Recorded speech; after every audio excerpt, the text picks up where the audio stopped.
Chers amis boursicoteurs, aujourd'hui j'ai décidé de faire une vidéo qui m'a été demandée par plusieurs d'entre vous qui êtes nouveaux sur les marchés. Alors je vais vous expliquer comment faire votre première transaction en bourse. C'est une vidéo technique certes, mais qui sera certainement utile pour tout débutant sur les marchés. Toutefois, si vous êtes déjà expérimenté, eh bien, je vous invite à partager cette vidéo à quelqu'un qui commence sur les marchés ou qui pourrait en avoir besoin d'une façon ou d'une autre. Si c'est la première fois que vous vous retrouvez sur la chaîne, je vous demanderai aussi de vous abonner. Vous avez simplement à cliquer sur le bouton s'abonner en bas à droite et sur la petite clochette qui se trouve juste à côté. De cette façon, vous allez être notifié à chaque fois que je publie une nouvelle vidéo. N'oubliez pas non plus de laisser un j'aime aux vidéos, ça permet de promouvoir la chaîne. D'abord, sachez qu'avant que vous puissiez faire votre première transaction en bourse, vous devez avoir ouvert préalablement un compte de courtage en ligne. Si vous ne savez pas comment faire ou si vous ne l'avez toujours pas fait, je vous invite à aller voir mon vidéo dans la description qui porte sur le sujet. Alors, si c'est fait, aujourd'hui, je vous explique à partir de la plateforme Disnat comment acheter et vendre une action. Ne vous inquiétez pas si vous êtes sur une autre plateforme, c'est essentiellement le même fonctionnement partout. Avant d'acheter un titre, je ne le répéterai jamais assez, il faut faire ses devoirs et savoir dans quoi on investit. C'est fondamental. N'hésitez pas non plus à consulter un conseiller financier si vous en sentez le besoin. Moi, je ne suis qu'un Joe, alors ne me demandez pas où vous devez investir, j'en ai aucune idée. Faites vos propres recherches et faites vos propres analyses. Ceci étant dit, notre première opération, l'achat d'un titre. Lorsque vous vous connectez sur Disnat, vous avez à la page d'accueil le sommaire de tous vos comptes que j'ai ici volontairement caché, étant donné que c'est mon compte personnel. À partir de là, vous allez vous rendre dans la section Transactions. Tout de suite, vous devez sélectionner le produit que vous voulez transiger. Dans notre cas, on veut acheter une action ou un fonds négocié en bourse. Alors, on sélectionne Action. Je tiens à souligner que je prépare la vidéo alors que les marchés sont fermés. Voilà la raison de la note dans l'encadré orange. Pour ma part, j'envoie jamais d'ordre à l'avance et je n'achète jamais lors des sessions prolongées ou Extended Hours et Pré-Market en anglais. Ensuite, vous devez sélectionner le compte à partir duquel vous voulez faire la transaction. Tout dépend des fonds que vous avez disponibles, bien sûr, et de votre stratégie fiscale en fonction du type de compte, compte comptant, REER, CELI, etc. Lorsque votre compte est sélectionné, on vous indiquera le solde de celui-ci et vous pourrez déterminer si la transaction que vous voulez faire est possible en fonction des fonds que vous avez. Vous aurez aussi un récapitulatif des positions que vous détenez dans ce compte à votre droite, là, si vous cliquez sur l'onglet « Position ». La prochaine étape, c'est de sélectionner le type de transaction que vous voulez faire. Alors, une fois que votre compte est sélectionné, on choisit le type de transaction qu'on veut faire. Dans notre cas, on veut faire un achat. Ensuite de ça, vous avez probablement choisi l'entreprise que vous voulez acheter. Pour notre exemple, on va choisir Air Canada, donc AC-C pour entreprise canadienne. Lorsque c'est -U, c'est entreprise américaine. Alors, AC, on s'en va ici. Donc là, il y a plusieurs informations importantes qu'il faut connaître du côté droit de l'écran, donc dans la section cote. Premièrement, le dernier cours. Ça ici, c'est le prix de la dernière transaction qui s'est faite sur l'action d'Air Canada. Donc, la dernière vente s'est faite à 15,67. Aujourd'hui, variation du jour, l'action a chuté de 24 sous ou 1,51 %. Assurez-vous toujours, lorsque vous faites des transactions, d'être en temps réel ici là, pour avoir le prix le plus près possible de ce qui se passe sur les marchés. Information très importante ici, le cours acheteur et le cours vendeur. Pour bien le comprendre, je vous présente l'image ici présente. Alors le cours acheteur, c'est le prix le plus élevé qu'un acheteur est prêt à payer. Donc, lorsque vous vendez, vous devez regarder le cours acheteur. Le cours vendeur, c'est le prix le plus bas qu'un vendeur est prêt à accepter.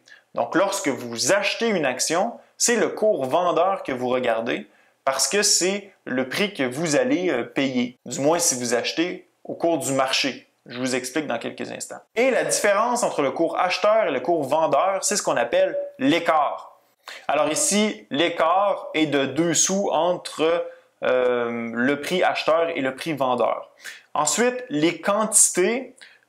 Lorsque vous voyez 10 ici, donc c'est 10 lots de 100 actions qui sont à vendre à 15,69. Alors, si vous voulez acheter plus que 1000 actions, donc 10 fois 100, eh bien là, c'est fort possible que vous ne pourrez pas avoir le prix de 15,69. Donc, vous allez tomber sur le prix d'un autre vendeur d'actions qui risque d'être plus élevé que celui que vous voyez ici parce que lui, c'est le meilleur qui est proposé sur le marché. Ensuite, vous avez la quantité acheteur. Donc, les acheteurs veulent acheter pour 2000 actions à 15,67. Donc, c'est le prix le plus élevé qui est demandé actuellement sur le marché. Ensuite, vous avez au bas, ici, c'est les données du jour, donc le sommet et le creux de la journée. L'ouverture, donc l'action a ouvert à 15,87 et la fermeture précédente, donc le cours de clôture de la journée précédente était de 15,91. Pourquoi il y a une différence à la baisse? Parce que dans le pré-market, il y a eu des transactions qui ont fait bouger le prix de l'action. Le volume, plus il y a de volume, plus l'écart est mince, moins il y a de volume, plus l'écart est important dans la plupart des cas. Donc ici, on a 3,3 millions d'actions qui se sont transigées au cours de la journée. Le volume moyen, 3,5 millions d'actions. Et ici, le haut, le sommet des 52 dernières semaines et le bas des 52 dernières semaines. Donc une fois que vous comprenez cette information-là, vous pouvez y aller avec votre transaction. Donc Air Canada toujours, on achète pour 100 actions. Ordre stop, je passe. Alors ici, vous avez pour le prix deux options. Le prix marché, c'est le prix qui est actuellement demandé par les vendeurs, qui est 15,69. Donc, si vous mettez prix marché, c'est fort possible que c'est ce prix-là que vous allez payer. Évidemment, il faut que le nombre d'actions que vous demandez corresponde au nombre d'actions offertes sur le marché. Dans ce cas-ci, il n'y a aucun problème. Si vous mettez le cours limite, juste ici, donc le cours limite, c'est le cours maximal que vous êtes prêt à payer pour votre achat. Alors ici, disons, moi, je suis prêt à payer un maximum de 15 $ pour Air Canada. J'entre 15 $ et mon ordre va se déclencher si le prix sur le marché, donc le cours vendeur, atteint 15 $ ou descend en dessous de 15 $. Bien sûr, à noter, si l'action n'atteint jamais le 15 $, mon ordre ne sera jamais déclenché. Ensuite, l'expiration, l'ordre va être valide pendant combien de temps? Alors ici, c'est pour la journée. Statut d'initié, actionnaire important. Si vous faites partie de l'entreprise d'une façon où vous avez accès à de l'information confidentielle et actionnaire important, si vous avez plus de 10% des actions votantes de l'entreprise, il faut le cocher. Vous cliquez ensuite sur vérifier. Et puis là, avant évidemment de placer votre ordre, je vous invite fortement à réviser ce que vous avez fait. Donc, type, action, le compte, est-ce que vous avez choisi le bon? Transaction, achat, symbole Air Canada. Faites attention, des fois, il y a des symboles entre les entreprises qui sont très confondants. La quantité, l'ordre limite à 15 $, la valeur approximative et la commission qu'on va vous charger sur la transaction. Vous entrez votre numéro de téléphone, vous placez l'ordre et puis là, vous pouvez vous rendre dans la section ordre en cours et puis là, vous allez voir si votre ordre a été exécuté ou pas. Maintenant, si je retourne sur la page précédente et que je veux faire une vente au lieu d'un achat, eh bien, c'est le même principe. Donc, la transaction, vous allez sélectionner vente. Si on veut vendre 100 actions actuellement au prix du marché, eh bien, on va voir le cours acheteur qui, encore une fois, est le prix le plus élevé que veulent payer les acheteurs de l'action actuellement sur le marché, qui est 15,67.